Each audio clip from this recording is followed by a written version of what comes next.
Bienvenue dans le 7 minutes au sommaire de cette édition. Le mouvement national de Côte d'Ivoire a marqué le début de sa préparation pour les élections d'octobre 2025 avec une rentrée politique à Yopougon.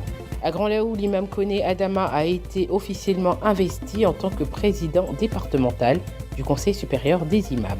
Et à Djokoué, un projet ambitieux visant à renforcer la résilience des femmes et des filles face au changement climatique a été lancé.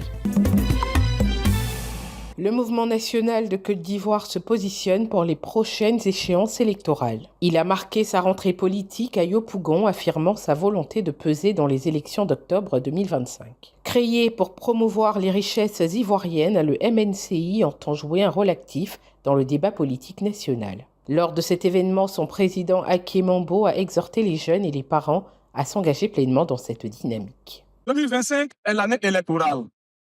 Et elle ne doit se passer sans le MNCI. C'est pourquoi je mets en mission le secrétariat général. Votre responsabilité est immense.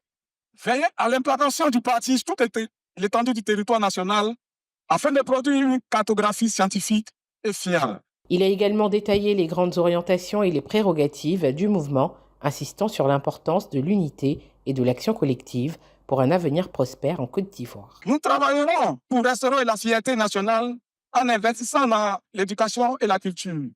Chaque jeune devra connaître l'histoire de notre pays, ses valeurs socio-culturelles et être formé à contribuer activement à son développement.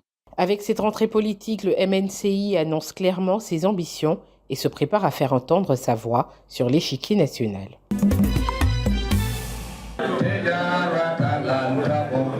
L'imam central de la mosquée de Grand-Laou, Koné Adama, a été investi en qualité de président départemental du Conseil supérieur des imams par l'imam El Hadj Adama Diabaté, représentant le président du COSIM national. Placée sous le parrainage de Tahirou Doumbia, cette cérémonie a été marquée par des prières pour la paix en Côte d'Ivoire. Après avoir reçu le turban, la canne et le Saint-Coran, El Hadj Koné Adama a promis de se mettre au service des musulmans de Grand-Laou et de respecter les directives du COSIM. Conformément à nos statuts, je jure au nom d'Allah, le très beau, devant le Cheikh Aïma et devant ma communauté, d'assurer ma responsabilité de l'imam principal de la grande mosquée de Grand-Laou. Le représentant du président du COSIM national a prodigué des conseils à l'imam, lui rappelant que sa véritable carrière commençait maintenant. Le parrain Tahirou Doumbia lui a adressé des mots similaires.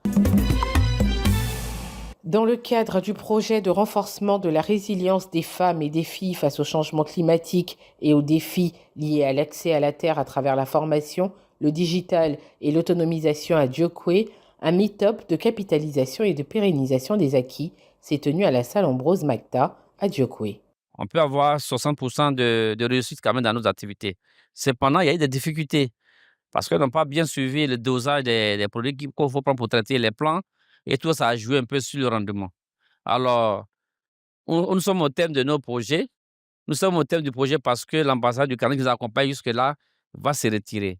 C'est pourquoi nous avons appelé, invité des partenaires pour nous soutenir, à accompagner encore ces femmes-là, jusqu'à ce qu'elles soient outillées à la chose. De leur côté, les bénéficiaires ont salué cette initiative qui vise non seulement à améliorer leurs conditions de vie, mais aussi à lutter contre de nombreux conflits liés à l'accès à la terre. Nous avons bénéficié de ce projet pour être autonomes, pour aussi aider nos maris à avancer avec nos enfants.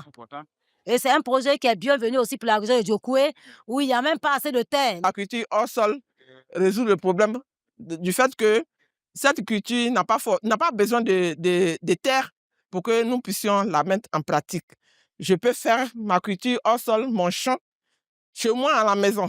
Il est important de souligner que ce projet est mis en œuvre par le réseau Action, Justice et Paix en partenariat avec l'ONG La Bonne Semence.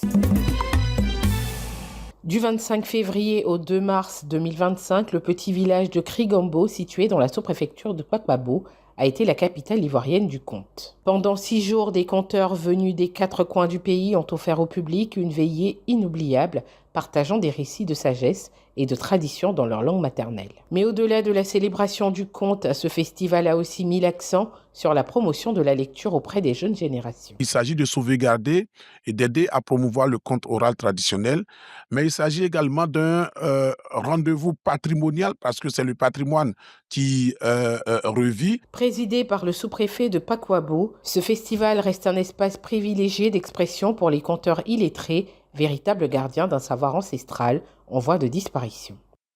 Dans un contexte où l'on parle d'intelligence artificielle, promouvoir le conte peut faire l'objet de railleries. Mais je voudrais rassurer les organisateurs qu'ils mènent le bon combat. Grâce à ce rendez-vous annuel, le conte traditionnel africain demeure vivant et continue d'inspirer les générations futures. À Krigombo, la parole des anciens résonne toujours, portant avec elle une part essentielle de l'identité culturelle ivoirienne. Ainsi s'achève cette édition. Merci de l'avoir suivi. L'information continue sur cette info et sur www.cetinfo.ca.